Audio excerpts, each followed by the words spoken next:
Hi guys, welcome back sa ating channel. Ito po si Kabayan Auto PH. Ayan, by the way, Rani makatangay po ng Pick Motor sa Bad Santos, Manila branch. So, mabilisan lang po. Ito po yung release natin na manual transmission.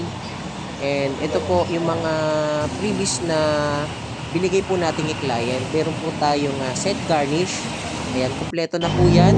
Ito po yung ating door step seal. At ito naman po ang ating universal deep matting.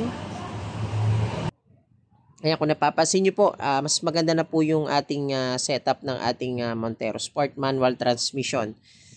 Tapos dito naman po, nagbigay din po tayo ng full HD dashcam. At the same time, yung ating alloy mags, so naging GT locks na siya. Ito naman po ang ating rain visor.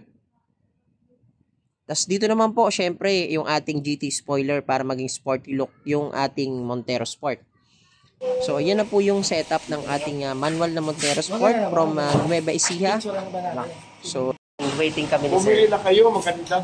Ayan, Sir, salamat po sa tiwala. At si Sir Alan, siya po yung owner ng ating Montero. Magaling ko si Raniel ito na yung susi ko, dalawa, bago. Ayan, Sir, salamat. Magaling mag-sales to. So guys, ayun, sa mga balak mag-subscribe kayo. Comment lang kayo dyan sa comment section para ma-assist ko po kayo. So yan mga kabayan, ito na po yung setup ng ating GT Lux manual transmission.